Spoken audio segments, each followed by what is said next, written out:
now introduce Mike Bonin, who is running for...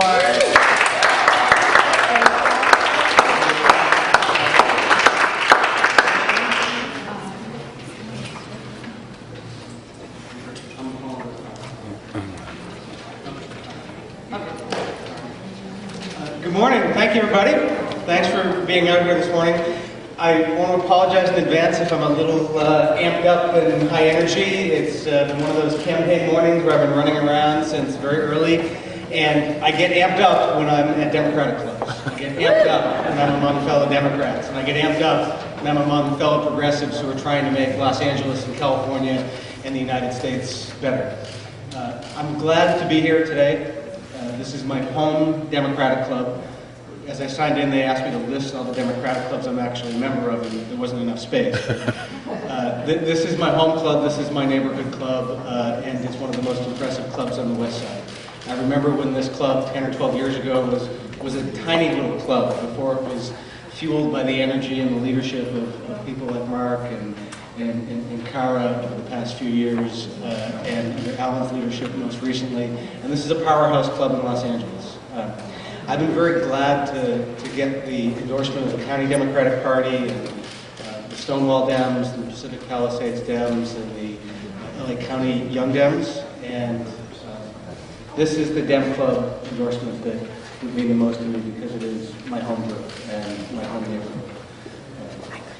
I'm running for LA City Council because I want to put our neighborhoods first, and I want to move Los Angeles forward and do good and get things done.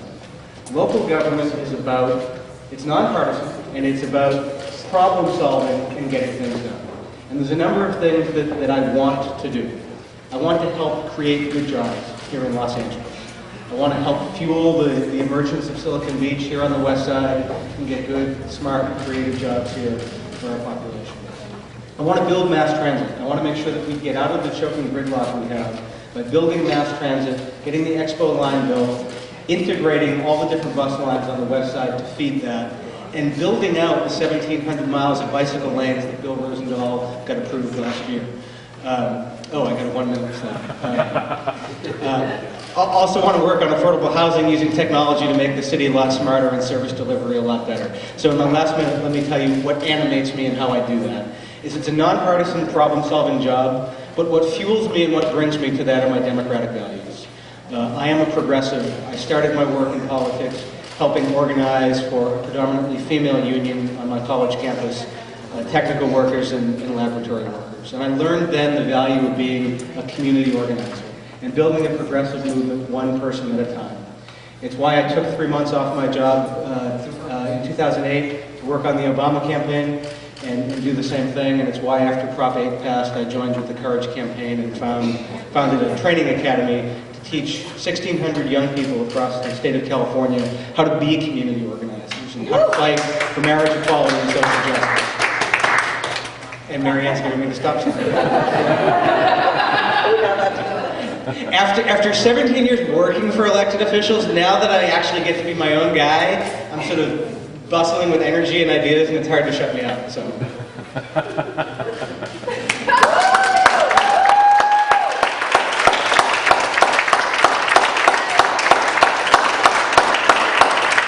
Are they applauding because I shut up? I think Mr. Bonin has a question.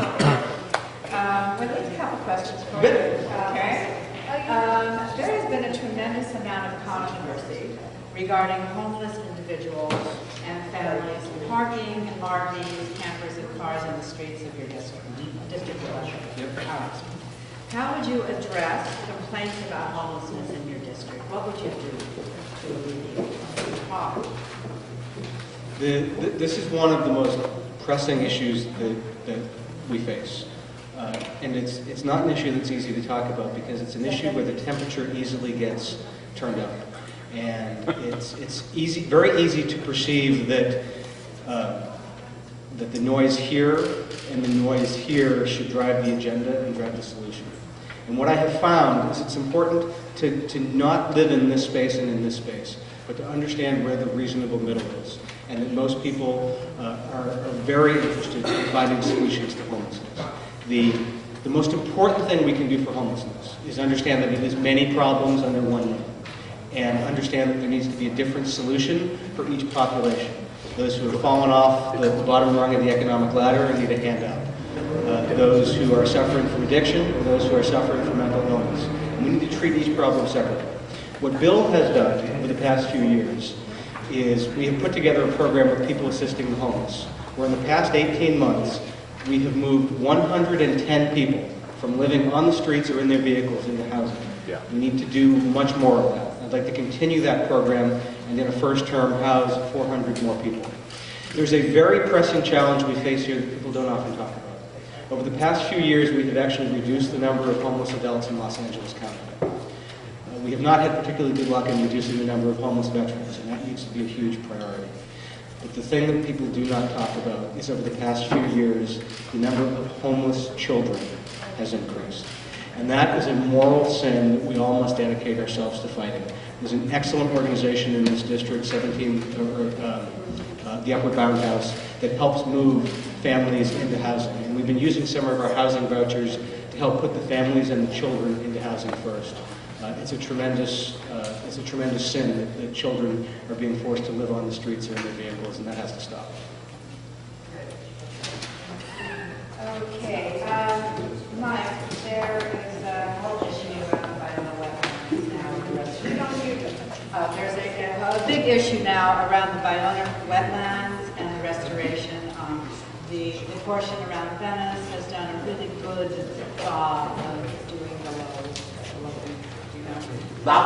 Do you support a community-engaged restoration at Bionic Wetlands that honors the birds, plants, and animals, or the bulldozing plan the Army Corps of Engineers and the state want to do?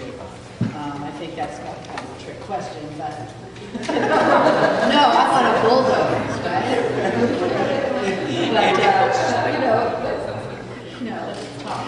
It's not if it's a trick question, it's not an unfamiliar question. I've gotten it many times. This is the portion of the program where I get to slip in my advertisement that I'm proud to have the endorsement of the Sierra Club and the League of Conservation Voters and most of the major environmental leaders in Los Angeles, which is important for this district because this district has the Santa Monica Mountains and the Bionic Wetlands and the ocean. And to do the job of being the elected official for this district, you've got to be the steward and the protector of the environment. And that's something I take extremely seriously. And we'll try to carry forward each year a different environmental initiative.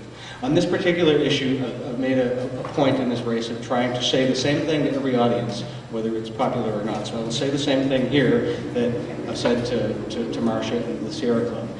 Not bulldozing, to me, makes intuitive sense. Doing things by hand and sensitively makes intuitive sense. I'm confused and baffled that people I respect in the environmental community, Mark Gold, have a very different approach. And so I actually want to sit and try to understand what that perspective is. But the thing that makes intuitive sense to me is doing things by hand and doing things more sensitively. I'm very concerned about putting bulldozers in and ripping things up and killing flora and fauna. I'd also say there's also been recently a proposal by the Annenberg Center to put an interpretive center on the wetlands. I love that they are interested in fostering appreciation for our natural habitat, but it strikes me as particularly counterintuitive to pave over the wetlands in order to generate appreciation for them.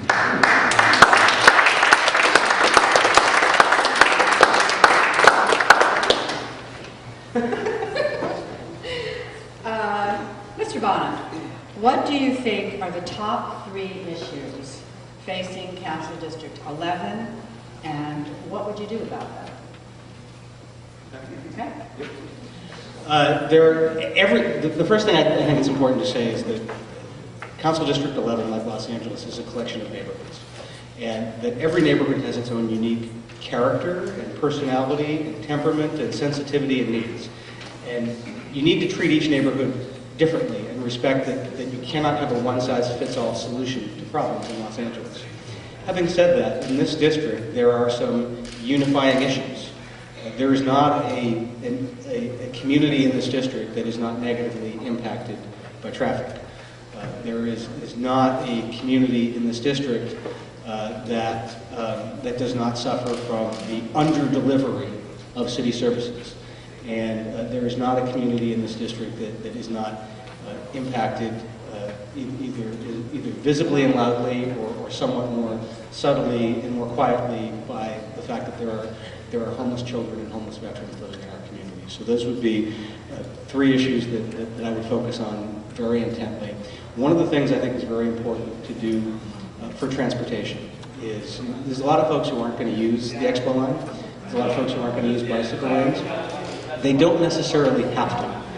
If Kelly uses a bicycle lane and I use a bus and Kara uses the Expo line, if just 2 to 3% of the population stops using the freeway, that actually improves traffic congestion on the freeway by estimates of 15 to 30%. The relationship between the number of vehicles and traffic is not particularly linear.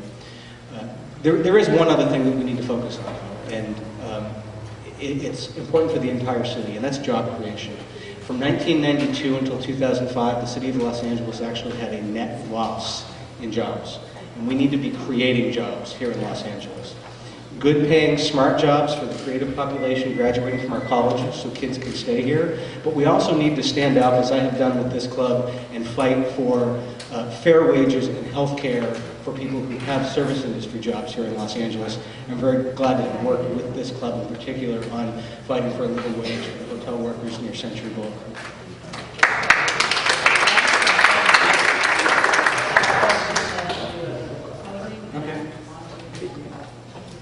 Okay, what steps will you take to address the community concerns surrounding the Santa Monica airport?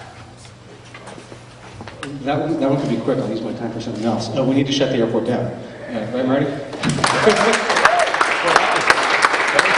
And I'm working with Bill and with the City of Santa Monica, Karen Bass. We're trying to get a meeting with Henry Waxman. We're actually trying to pull together a particularly strong, multi-level coalition of electeds to try to make that happen. The FAA agreements expire in 2015, and it's time. That airport has grown in a way that no longer suits the community. I do want to also say, I'll transition to LAX there, as a lot of folks are particularly interested in that issue, which I've worked on for 17 years. It is absolutely essential that we modernize that airport and make it a world-class airport. And it is equally important that we make sure that that north runway does not move and that airport does not expand. And that it's a first-class neighbor as well as a world-class airport.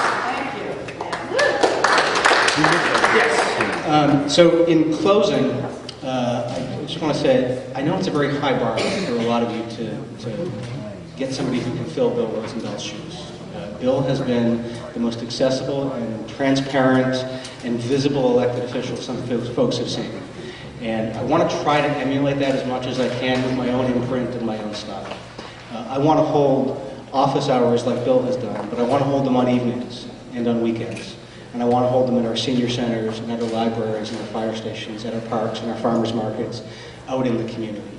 I want to continue to go door to door even after I'm elected. And I want to hold periodic hikes with Mike, where constituents and I take a hike up to Mescal Canyon through the Bionic Wetlands and appreciate together the incredible natural resources we have. I often tell the Tip O'Neill story. Tip O'Neill lost his first election, and he was talking to his next door neighbor and discovered that she didn't vote for him. And he asked, why? I mean, you know, I shoveled your driveway, I've raked your leaves. And she said, sweetie, you didn't vote, you didn't ask for my vote. So to me, it's very important to individually ask as many people as possible for their vote. You're all going to be sitting down, and I don't want to interrupt the next candidate, so I won't go around to each of you individually, but I do want to look around and ask for your vote and for your support. Let you know I would be honored to have the endorsement of this club. I would be honored to have your vote personally, and if I'm elected, I will do my best to serve this district and to bring to the job a problem-solving sensibility, but democratic and progressive values that animate how I go about the job. Thank you very much.